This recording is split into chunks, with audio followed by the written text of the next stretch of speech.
Hey there, seekers of spiritual, tangible results. Welcome to the No Nonsense Zone, where common sense meets the spiritual. I'm Jason Parks. I'm Emma Romano, your unapologetically real spiritual guides. We don't sugarcoat, we don't dance around the woo-woo, we just deliver the raw, kick-ass truth. Join us each episode as we dive deep into the mystical, cut through the bullshit, and show you how to manifest the tangible results you've been craving for. No fluff, no filters, just two mentors on a mission to elevate your mind, body and soul. Get ready to transform your life like never before. This is Soul Aligned Results. Yeah, I'm ready. Where spirituality meets Welcome the everybody. real world. I'm Emma Romano and this is the amazing. Jason Parks. Hello. We got a good one. We got a juicy one today. So this one is why men are reluctant to do personal growth work. It's going to be good. So why am I talking about this? I'll tell you why. We just ran a retreat, Jason and I and my son Jack in Ilden, our third retreat in 6 months. And this one, we had 4 couples in it. And it's not a couples retreat. Anyway, these 4 couples got incredible breakthroughs. Now, one of these couples had only been together 6 months. One of them 12 years, one of them 25 years. I don't know about the other one, but I think another 12 years. They've been a long time. We also had another woman there whose husband didn't come. And I literally just got off a Zoom call with them, and he had said to his beautiful wife, I'm definitely wanting to go to the next one. Or I want to do some personal growth work. She's gone, this is fantastic. And because she's such a go-getter, she's gone, let's talk to Emma. So I spoke to them. He has absolutely no desire, no want, nothing to do this. He's pulled the rug out from underneath her feet and gone, yes, I want to do it. And he's gone, no, I don't want to do it. Yeah. And I'm just going to explain a little bit what happened in the call because this is interesting. I knew exactly where he was at. And I was super gentle with him. And I tell you why. Because he kept wanting to run away from the conversation. And if somebody wants to run away from the conversation, they're in a trauma response. Yeah. Flight. So there's 4 major trauma responses. You know, we want to fight, we want to flight, which is run away, or we want to freeze, we numb out, or we want to people please.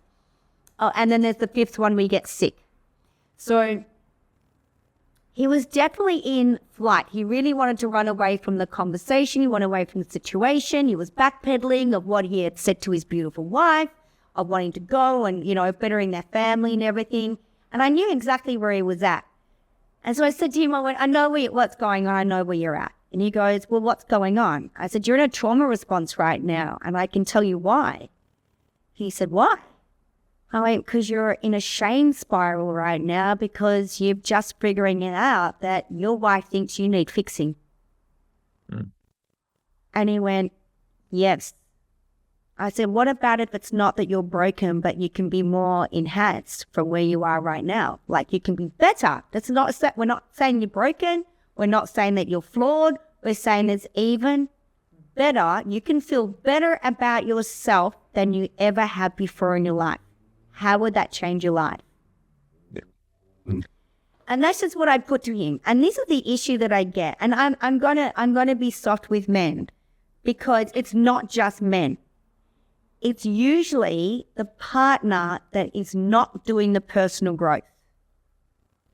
So even if the husband or the partner, like the man who's doing the personal growth says, I really need my partner to come, who's female's very reluctant. Yeah, that's right. It brings up shame. It's like, you think I'm broken. You think I'm not good enough. Brings up shame. The shame will bring up the trauma response, and the trauma response will play out like I'm going to argue with you, or I'm going to run away from the situation, or I'm going to numb out and drink some wine, or I'm just going to please love me, please, and you're going to people please so you don't have to go, or you're going to get sick. Oh, I can't, I've got a headache. Oh, I've got a bellyache. Oh, I'm feeling sick. I've got to go to bed. Yep. That's what happened. But for all of you listening out there, I have the answers of how to get your partner into personal growth. Jason, did you want to share your thoughts on this? No, I want to, I've got a different aspect of this I want to talk about, but you keep going. You keep going now. Okay. Yeah. So I often so what happened in my personal story is in, 2014, I was diagnosed with a terrible, terrible disease, and I went into full acceptance of it. I went, okay, I've got it. This is me. This is my lot. And it wasn't until they said I was going to be put in a nursing home that I went, oh shit, no, I do not want a part of this. And I started doing personal growth on steroids, by the way, because I was desperate. So I was in personal growth for 2 years. I healed myself and I was living this great life. And because I changed so much, my boys who were at the age of they were around about 11, 12. By the time they got to 13, 14, they wanted to do what I was doing. So they were in personal growth too. So the three of us were talking like this different language. We were on a very different frequency to Anthony, my husband. And what I did wrong was this. Babe, you need to come with me. You need to do this. You need to do that. You got to be better. You got to be better. You got to feel better. You got to be better. I need you to do this for me because I need you to be better. If I'm telling my man that he needs to be better, what he's hearing is, I'm bad. Yep, that's right. So I was shaming the crap out of this beautiful man into getting personal growth. It doesn't work. Because what I know now, I didn't know this back then, what I know now is the minute I put him into a shame, he goes directly into a trauma cycle. Yeah. He goes into a trauma cycle, 75% of his brain shuts down. 100% of his gut shuts down, and his reproductive organs shut down 100%. So instead of having 100% of my man, I've got 25% of him. Yeah. And you cannot make a decision if you're fighting the inner saber-tooth tiger in your head, which is shame, which is I'm not good enough. Yeah. And I remember back then, Anthony would be pleading to me, but babe, I'm going to work for us. I'm doing the mortgage. Like, if you looked at it on paper, we were the perfect couple. We had the house, we had the kids, the dog, the cat, everything. But what you don't know is what you don't know. But when you know it, there's something so much better. Instead of struggling to go to work, you're actually skipping off to work. You want to go to work. That's right. Yeah. Instead of going, oh, I've got to meet I've got to have dinner with the in-laws or whatever, you're like, yay, we get to have dinner with the in-laws. And it completely changes everything when you're healing up those old gaps and wounds from your past. And usually, like Anthony was like, I have no problems. That's the biggest problem in itself because that is freeze. So if you've got a partner who says, I have no problem, they're in a trauma cycle of freeze. Yeah. That's right. So it took Anthony 2 years to really jump on board. And I've got to tell you from my experience, from someone who was doing the personal growth work, and when your partner doesn't jump on board, it gets very lonely. Because we either have to lower our frequency, our energies to meet that person, which means we're undoing everything, and then we will create the dis-ease in our bodies again. Yep. Or we have to leave.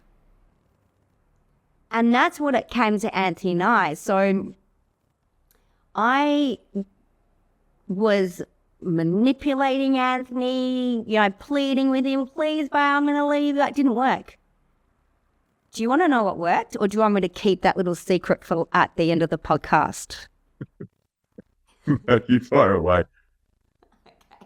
Okay. So I said to him this, especially when you're talking to a masculine energy, to a male, or even if you're two women in a relationship, two men in a relationship, one will predominantly be the masculine energy, one will predominantly be the feminine energy. And I said to Anthony, I went, I want to go and do a relationship retreat because I believe there is a lot of stuff in me that needs healing. And this time I really need your support.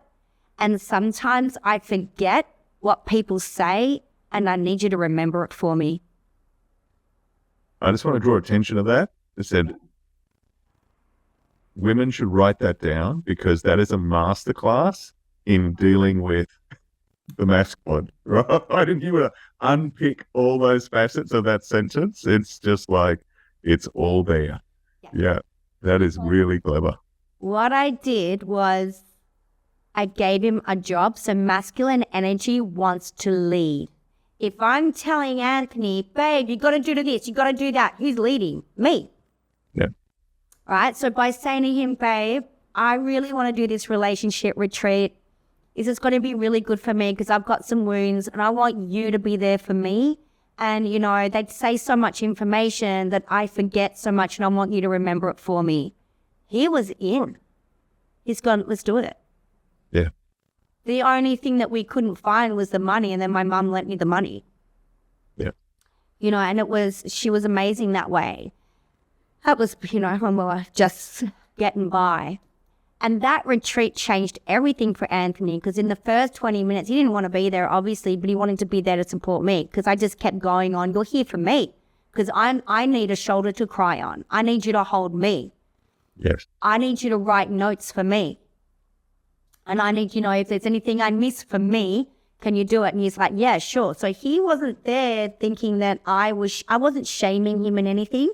I was actually giving him a really important job to support his wife. Yeah. So I put him on a throne. I made him into my king. I went, I need my king to be there for me. And he was like, I'm in. Wow. I created a monster. So You sure did. a great monster. After that, Anthony was at freaking everything. He cruised men's retreats. He cruised my retreats. When Jason and I and Jack run the retreats, he pops up for a day and supports the men and women there. Just walks in and like helps them out. He's amazing. And he's taken that whole culture into the football club that he's a president of, and he coaches a women's team. He's taken it everywhere. And he loves personal growth work. He loves personal growth work so much that he asks me to go in and do talking gigs at the club. And he gets another guy to come in and do speaking gigs at the club, all personal growth stuff. Yep. So it's important. They're not, when we're asking our partner or someone we love to go and do something and they say no, it's not because they don't want to do it. It's just that how much shame are you making them feel in this moment right now? How are you wording it? Yeah. I was terrible at wording it. I was forceful and it didn't work. 2 freaking years. It nearly broke us up. I had to make a very clear decision like, I'm out. You know, and then I went, hang on a minute. I know this stuff. I know about masculine and feminine energies. And I wasn't a practitioner at this stage yet. But I had been learning about masculine and feminine energies. I went, well, if I'm in this feminine energy and pretend I'm the queen, and I've got to provide a safe space for my man to be a man, how do I do that? Yeah. Brilliant question. And it came to me instantly. I'm like, entice him. Don't make him, entice him. Like, make it enjoyable for him. Make him want to go. You know, create the opportunity where he goes, oh, babe, I'll definitely do that for you. So that's it. This is why I think it's so, so important that, and again, it's not just about men, because I see a lot of men in my rooms and they want their partners to come and they're like, nope. I go, how are you wording it?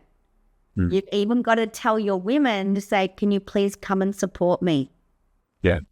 Because Emma talks really fast and I forget stuff. Can you come and help me remember it? And they're like, yeah, sure. Give them a job that looks like it's for you instead of it's for themselves. Yep. And then they'll get the beautiful letters anyway. What's your take on this, Jason? I think that, that's hugely important. That being able to work with the dynamic. Because the thing about the masculine and feminine energy in a relationship is it's like trying to swim in a river. Is that you cannot be swimming upstream. It's just exhausting and you don't get anywhere. Is that if you understand that everywhere you want to go, everything that you think you want out of your relationship is downstream. And if you just get into alignment with it, it will carry you effortlessly to exactly what you always wanted. But most times they're too busy just trying to paddle upstream and complaining about the entire journey. So it's an extremely important point. There's another aspect of it in my experience with it is that I find, like I do a lot of mentoring. Yeah. And most of the mentoring I do is with women. And I'm very happy about it. And the reason I'm happy about it is because when it comes to spiritual practice and personal development work, women make their decisions about whether or not they're going to have a go before they sign up. Yes. Right? It's so Yeah. true. So guys don't. Guys will sign up and then want to piss fart around about doing the actual work. Mm-hmm. So it's quite interesting. It's and it gets back to that shame. Is that it's not that they're really, it's not that they're actively choosing it. It's because shame has a different significance in men. So if we talk about like what's the greatest fear for men and women, well, it's often derided publicly where people say about, women are afraid of men killing them with their bare hands, right? Or murdering them in some way. And men are afraid of women laughing at them. Mm-hmm. Humiliation. But they don't understand that's, for men, that's worse than them, said in their thinking. Because for men, when you are humiliated by the most important thing in the world, which is, and the divine feminine, it said when you are excluded from that, when you are actually shown to be unworthy, the level of shame that creates also causes a form of exile. And in the ancient times, we used to hunt. Lone hunters die. Yeah. Yeah, they didn't survive at all. Yeah. So you were sent, what's happening there is that you are actually just being sent out to die, isolated and alone in the wilderness. So that is still in our DNA. So for men, when they get into that shame cycle, so if you tell them that they're not good enough, it said that will bring up all this stuff that's in the DNA, and that's why they respond to it so badly. But you find also that there are really two major forms of practice. There's practices that are around the spirit and practices that are around the soul. Now, in a relationship, what you said earlier, it's like there's a dynamic. If one person's doing the work and they're really doing the work and their partner isn't, then they've got two choices. So that's true. There is a circumstance where it works really well, where it's not that they're not doing the work, it's they can be doing completely different work. Mm-hmm. So in a spirit-based practice, what most practices are, and these are the ones that the men like. They like these ones where they're all about meditation, they're all about being an observer, being very neutral, and they're very safe. So they'll go away on a weekend of silent meditation and they'll sit there and contemplate their breath going in and out or whatever they're contemplating. And they'll come back later and think that they're absolute heroes. And it's like, yep, I've done a great thing. Now that's a spiritual practice, but it's very safe. Mm-hmm. When you do a soul-based practice, it's not safe because it's about tangible results. So you can think whatever you like. Nobody cares because they look at the reality you're creating. In a soul-based practice, your quality of life and the reality that you are manifesting around you is the indication that it's good or it's not good. And women are built for this. I said, just look at the process of childbirth, right? Women don't just have a baby. They completely transform themselves to be the perfect embodiment of what that baby requires to grow and to be brought into the world. And then they change back again. That's the craziness. Like unicorns. I swear, we're like unicorns. Exactly. It's craziness. Yeah. So what happens is I find with a lot of guys when they get into spiritual practice, they want it to be safe. And it's not. I said where it can work really well is that you can have one person that's got a very strong spiritual path and another person who really should be on a strong soul aligned path. And you can usually tell that because the soul aligned practitioner will sit down to do meditation and nothing works for them. They sit there and it's tiresome forever, and they can persist for years and they never seem to be getting any further ahead with it. Said if that's the case, then you shouldn't be doing spiritual practice. You should be doing soul practice. Soul practice, exactly right. Yeah. So you do soul practice and bang, you're off like a shot. Yeah. Said it's horses for courses. Yeah. So yeah, I find it's really interesting in that because men excel in spiritual practice. Said they're built for it. Said that's why a lot of religious traditions, they're spiritual traditions, they're spirit-based practice, you know? Like look at things like, any of the big ones, they're all based on segregation of men and women. Mm-hmm. There is a very distinct difference in power. There is a very distinct difference in what access to teachings men get versus what women get. Said, unfortunately, the reason for that is not shared commonly.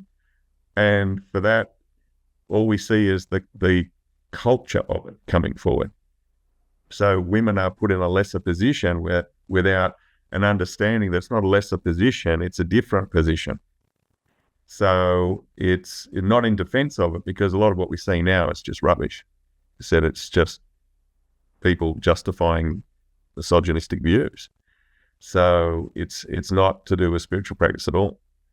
But within the spiritual practice, right, there's certain things that men excel at. And certain kinds of meditation is one of those things.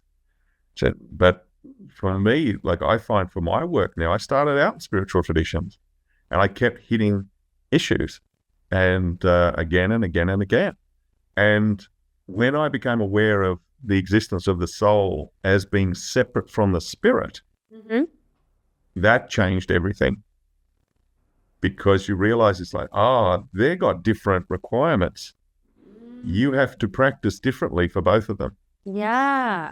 Right? So the spirit is, I always describe, so the spirit's an observer. So its job when it comes into the world is to watch. You create, it observes the process of creation, and it basically harvests that data and sends it back into source. That's what it does. But it is completely neutral. So, it will pat a puppy or it'll kill a puppy and it's just data. Wow. There's no difference to the spirit. So that's why when they get into more and more spiritual practices, if they're more and more spiritual without any soul emphasis, they become more and more detached from the world.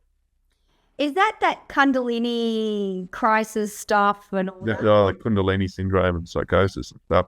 Yeah, that is often can happen because of those practices. So, and particularly where people rush into it. So the Western mind, I mean, that's a whole different conversation, that one. But the Western mind likes the idea of, I'll start at the top, right? And it's like, that's not how these practices are built. They are, you start at the bottom. And when you've built it, you move to the next level. Exactly. Yeah. There's this, that's another thing I want to have a chat about, all right? Yeah, I think that's a future episode, isn't it? It could be. I've seen a lot of men and women do it. I've worked with these men and these women, like they've been my clients. I'll give you one example. There's a guy in Perth and he's been a huge spiritual guy for years and years and years and started dating a woman who has done life coaching but not very spiritual, and he really forced her to be in this spiritual realm and had her presenting on stage and had her doing the breath, had her doing this and had her doing that, and I'm like, what gives you the right? Yeah, you've been in this realm for 5 minutes. One, to the guy, stop telling her what she can and can't do, because he was doing it because it made him look good. Exactly. So it was all for the ego anyway. Yeah. And they burn out, obviously. They all do. But I've also seen women who have been doing this work for years and years and years and years get a new guy and go, oh, my boyfriend's this and that. And, they've been going out together for a hot minute, like literally 5 minutes. And like, oh, he can do this and he can do that, he can do this. Well, I know one couple, he ended up with a Kundalini psychosis. Yeah. He's homeless. Yeah. Wow. He actually lives on the street talking to himself. Yeah. Yeah. Fractures your consciousness. It completely ruined him. Yeah. And I'm like, you've got to do the work first. You can't just sit there, do a meditation, have sex with someone who's been doing it for years and go, okay, I'm ready. You're not. And no matter what your partner is saying, we can do this together, we can do that together. Hold up. Do the work first. Sit in a relationship for 2 years first. Do the work, your spiritual practices at home first. Then you can go out and help and share. Yeah. But do the practice at home first. And especially if you are a new couple, do that practice for 2 years together. I see it so much. There's been a lot of it lately, actually, where, oh, I've got this new boyfriend and we're doing relationship retreats and we're doing this. And I'm like, you've been together 5 minutes. Yeah. I don't want relationship advice from somebody who's been going out for 2 months.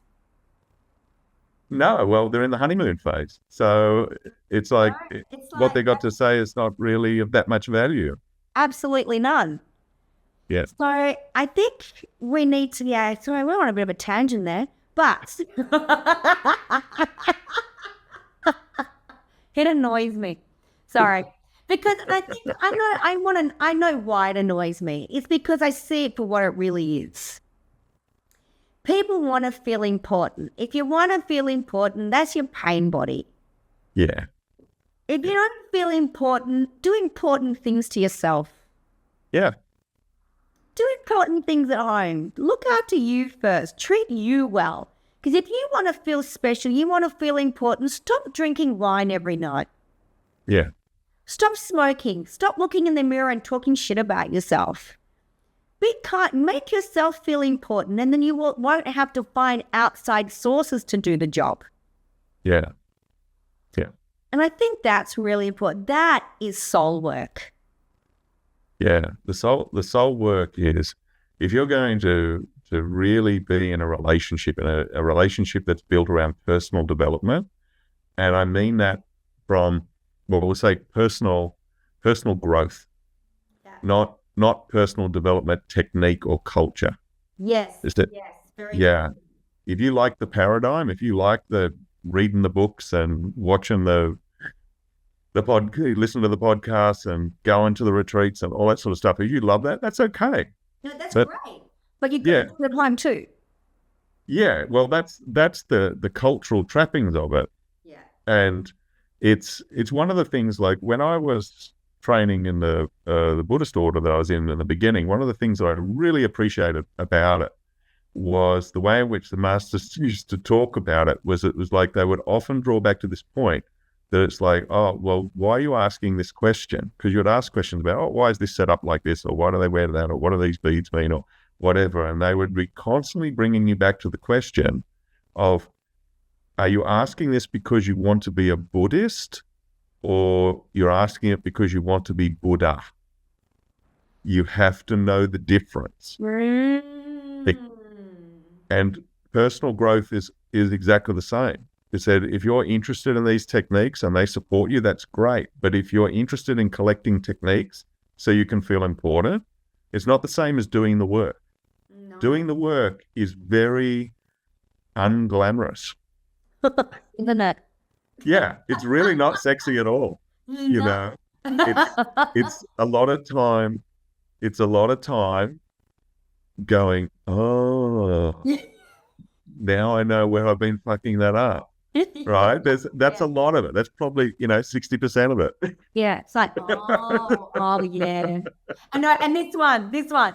Oh yeah. Oh, I've been doing that a lot. That's right. That's exactly right. Yeah. So personal growth is really about aiming at being the best version of yourself.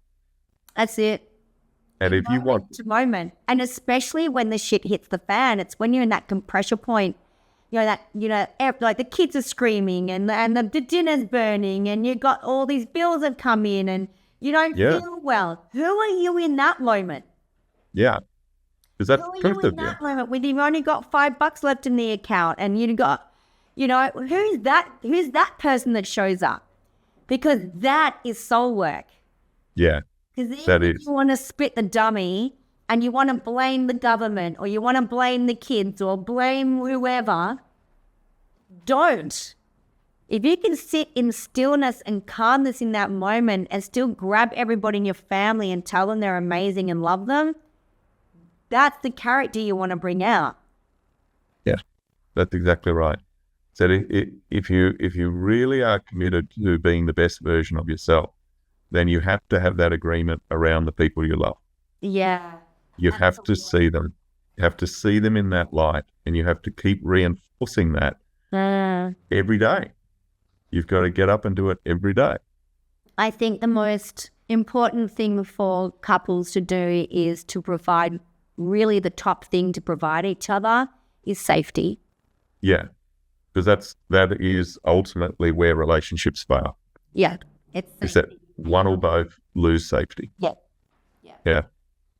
Huge thing. Massive. Well, guys, is there anything else you want to talk about before we wrap this one up? Let's wrap it up. Let's wrap it up. It was a juicy one. I liked it. It was good. Had my little rant. I liked the rant. And for all those people I pissed off, you're welcome. So that's soul work. How do you know you got soul work? I tell you, this is how you know it's soul work. You look at the triggers and you go, I'm going to use all these triggers like a diagnostic tool to go, what am I doing to myself? The same thing. You'll be doing the same thing to yourself or thinking the same way or something like that. But that's why it'll be a trigger. Guys, thank you so much for listening to our podcast. We hope you enjoyed it. And please let us know what you think. Let us know if there's a topic you would like us to talk about or if you'd like us to expand on. Get in contact with us. Please, we'd love to hear from you guys. We are soulalignedresults.com. We are running our next retreat next year, I think in February or March. We've just got to set dates now. Yeah. Looking for 10 people to come in. And thanks for listening again. We love you guys and we'll see you next time. Thank you all very much.